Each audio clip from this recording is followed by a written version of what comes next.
Hi, so I'm Anna, I'm one of the welfare officers at West Suffolk College, and today we're going to be talking to you about safeguarding yourself and others and kind of the current themes that we're seeing amongst young people and kind of the current climate. So I think as a possibly 16, 17 years old, you're not really going to know what safeguarding is. I think when I was at high school, kind of going into sixth form, I didn't know what safeguarding meant. And it's kind of the action that we're taking to promote welfare and protect harm from young people. And it's everyone's responsibility. So we've all got to look out kind of for any concerns and make sure that we know who to report it to. So whichever sixth form or college you're going to, there will be support available for you, whether that is through your PPTs or the student welfare department. And the conversations that you have with us, they will be kept confidential unless it kind of falls into one of the following categories. So that is if there's a child protection issue, if a major crime has been committed, there is any acts of terrorism, or yourself or someone else has been put at risk. But we are there to support you with anything that you may need some help with. Looking after yourself. So I think it's important to note that actually your brains don't stop developing until you're about 25. So even myself as a 22-year-old, my brain is still developing. And decisions you are going to be making is important. And as a kind of adolescent, your brains are craving excitement. They are starting to reject parental influence. This is maybe when you are starting to go kind of into your rebellious phase, and therefore you could make choices that maybe aren't the best for you. So I think what you can do is, look at an issue with logic, think about what you're doing before you do it. I know maybe it's not something you can do in the moment, but maybe do a mental pros and cons list. I think that can really weigh up, is this the best idea, or is this something that I shouldn't really be doing? Assess the risk. What could you be losing if you were to carry out doing this? And looking after yourself and your mental well-being is really important. For example, eating well, sleeping enough and getting moving. These are all things that we can do ourselves to help our well-being. It is actually a proven fact that doing exercise not only improves your sleep, it helps your mood and just helps you to manage your stress and anxiety. But when you do need kind of external support, there is that available for you. So for example, if you are above 18, there is the NHS 24/7 helpline, kind of first response helpline. And also there is the COOF counselling service. So that is something that you self-refer, and you can, there's not really any threshold to be able to access any of the services. And, it kind of includes a variety of services. So that is whether it's one-to-one counselling, that is whether it's kind of self-help resources. And there's actually also monitored forums between you and other people who are maybe experiencing the same things you are. And of course, there is also the Emotional Wellbeing Hub, who work with supporting families and young people. So I think you've all been talked to about bullying before in your kind of previous schools. And it can happen anywhere. It can happen at school, at home, online, when you're out with your mates. And, it's kind of usually repeated over a long period of time.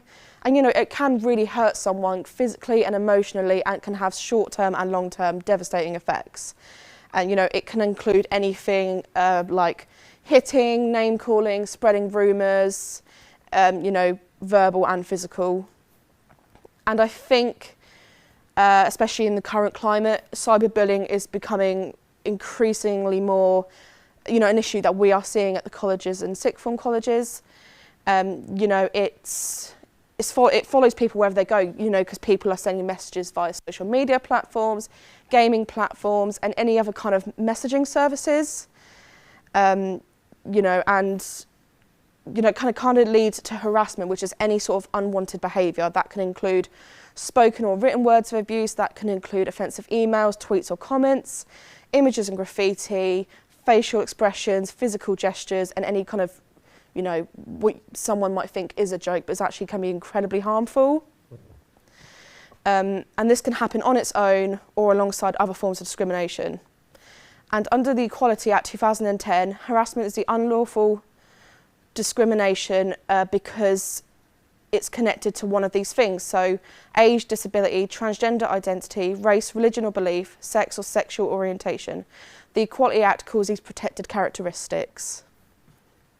So hate crimes has kind of an agreed upon definition by like the police and the Crown Prosecution Service. And that is, it is a hate incident if the victim or anyone else thinks it was motivated by hostility or prejudice based on one of the following things. So kind of what we had previously mentioned. So disability, race, religion, transgender identity or sexual orientation. All police forces record hate incidents based on these 5 personal and protected characteristics. And this means that, you know, even if you believe something is a hate incident, it should be recorded as such. And anyone can be a victim of a hate crime. So, for example, if you were beating up and the motivation behind that assault was that they thought you were gay, and you actually aren't gay, the fact that that was motivated by the thought that they think you were gay, that is still a hate crime. Looking after yourself when you're out and about. So, you know, understand that, you know, you're 16 now, you're going to be going out with your friends more, you're going to be kind of gaining some independence, and it's important to know how to keep yourself and others safe when you are out and about. For example, something you can do is get something called the Citizen Aid app. It is available on most kind of smartphones, and it can kind of give you a lot of guidance and advice on a variety of subjects. So for example, knife attacks, bomb attacks or acid attacks, but it can also help with first aid kind of instances, like if you find someone unconscious or if someone has broken bones or a burn. And then there's also Prevent, and Prevent is a community safeguarding programme. Prevent is about safeguarding and supporting those who are vulnerable to radicalisation. Prevent is one of the 4 elements of Contest, which is the government's counter-terrorism strategy, and it aims to stop people becoming terrorists or supporting terrorism. And I'm now going to play you a clip which summarises what Prevent is and how it works. A van mounted the pavement on London Bridge, hitting several pedestrians. National Action is a vile group and they have no place in this country. Hundreds came out into central Manchester today to remember lives lost. It was in the early hours of Monday morning that a van tore through a crowd outside a mosque in Finsbury Park.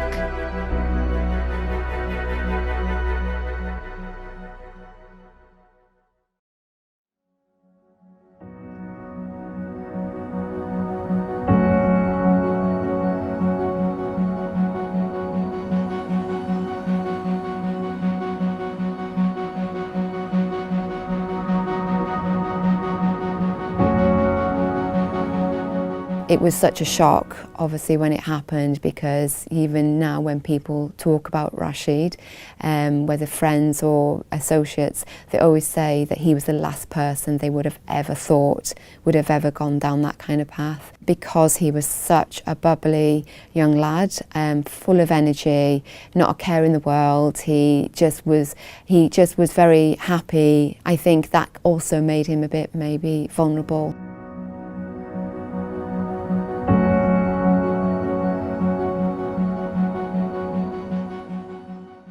At the heart of Prevent is safeguarding, because it can make all the difference between life and death. If I had reached out to Prevent or the local authority about concerns about my son when he was being radicalised, I could have had the right intervention at the right time, and it would have made all the difference between him being with me today and being alive.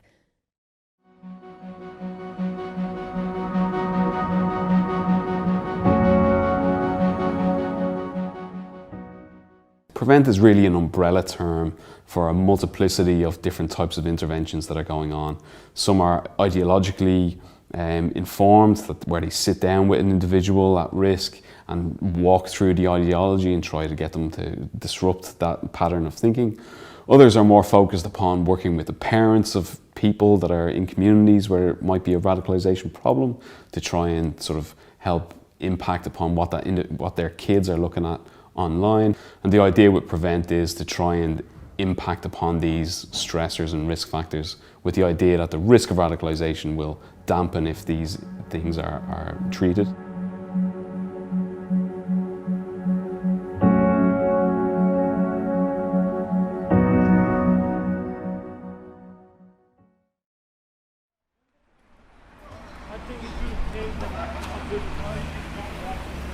Prevent works at a grassroots level. It works within the heart of the community. Prevent does help people day in, day out, and we're the proof of that. And we've helped so many families get back on track. We've had so many families and young people who are vulnerable, and we've got them into a position where we've safeguarded them. So that's how Prevent works. It basically provides safeguarding measures and puts protective factors in place to safeguard individuals from being radicalised and groomed.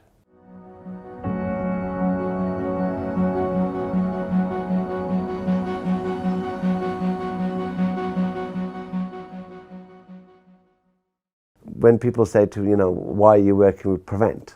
We say to them, well, try and come and say that to one of the parents that we've helped, a young kid, through Channel, through our community project, with drug and alcohol addiction, with radicalisation. And that parent doesn't care which program helps their son or daughter, they just want help for their family.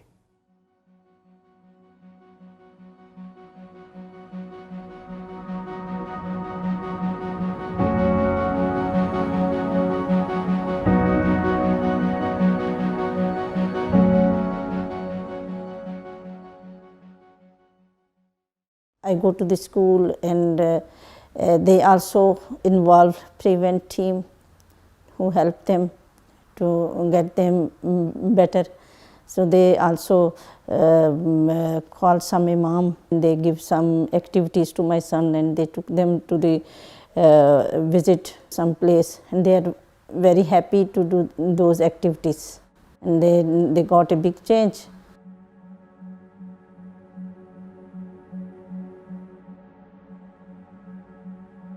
I'm very hopeful for the future because we are progressing day by day. I think they save my son's life.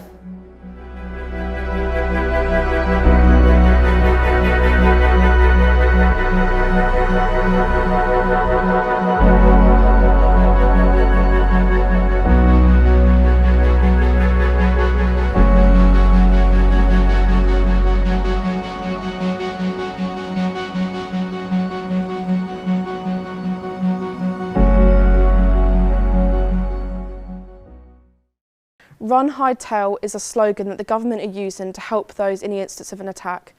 Run to a place of safety. This is a far better option than trying to surrender or negotiate with the attacker. Hide. If there's nowhere to go, then hide. It's much better to hide than to confront the attacker. And finally, remember to turn your phone to silent or turn it off and vibrate, and when it's safe to do so, call 999. We do not accept there's no tolerance for drugs and alcohol on any of the college or sixth form college premises. If you are found under the influence or in possession of any drugs or alcohol, you will be suspended without prejudice. And what this basically means is that you'll be suspended until there is kind of an ongoing investigation. And all students and staff are actually subject to random drug searches by either the student liaison officers, a drug dog, or other trained members of staff. And we can in fact also submit police intelligence if we think that there is a risk to you, to someone else, or a risk that you are supplying. But however, we are there for you if you need support with your drug and alcohol use. You can speak to your PPTs or one of the welfare advisors, and they can actually, for example, do referrals to Turning Point, who are a charity that help with people suffering from drug and alcohol misuse. So what is classed as consent? Someone consents to vaginal, anal or oral penetration only if she or he agrees by choice to that penetration and has capacity to make that choice. Each event of penetration has to be agreed, or vaginal and conditions can also be set. Consent can be removed at any time. And I think you guys have probably all seen this or heard of it, but I'm just going to play a video for you regarding consent. If you're still struggling with consent, just imagine instead of initiating sex, you're making them a cup of tea. You say, "Hey, would you like a cup of tea?" And they go, "Oh my God, I would love a cup of tea, thank you." Then you know they want a cup of tea. If you say, "Hey, would you like a cup of tea?" And they're like, I'm not really sure. Then you can make them a cup of tea, or not, but be aware that they might not drink it. And if they don't drink it, then, and this is the important bit, don't make them drink it. Just because you made it doesn't mean you're entitled to watch them drink it. And if they say, no thank you, then don't make them tea. At all. Just don't make them tea. Don't make them drink tea. Don't get annoyed at them for not wanting tea. They just don't want tea, okay? They might say, yes please, that's kind of you. And then when the tea arrives, they actually don't want the tea at all. Sure, that's kind of annoying as you've gone to all the effort of making the tea, but they remain under no obligation to drink the tea. They did want tea, now they don't. Some people change their mind in the time it takes to boil the kettle, brew the tea and add the milk. And it's okay for people to change their mind, and you are still not entitled to watch them drink it. And if they are unconscious, don't make them tea. Unconscious people don't want tea, and they can't answer the question, do you want tea? Because they're unconscious. Okay, maybe they were conscious when you asked them if they wanted tea, and they said yes, but in the time it took you to boil the kettle or brew the tea and add the milk, they are now unconscious. You should just put the tea down, make sure the unconscious person is safe, and this is the important part again, don't make them drink the tea. They said yes then, sure, but unconscious people don't want tea. If someone said yes to tea, started drinking it, and then passed out before they'd finished it, don't keep on pouring it down their throat. Take the tea away. Make sure they are safe, because unconscious people don't want tea. Trust me on this. If someone said yes to tea around your house last Saturday, that doesn't mean they want you to make them tea all the time. They don't want you to come around to their place unexpectedly and make them tea and force them to drink it, going, but you wanted tea last week, or to wake up to find you pouring tea down their throat going, but you wanted tea last night.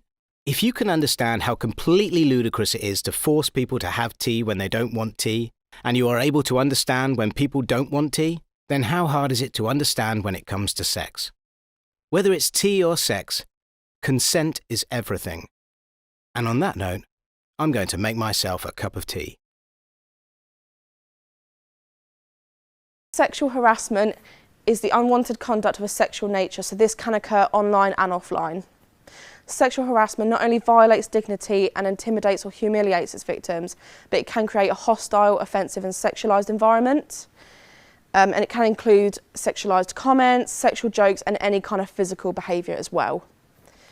And it can include the non-consensual sharing of sexual images or videos, so online sexual harassment, and actually to distribute or send sexual images is actually an offence.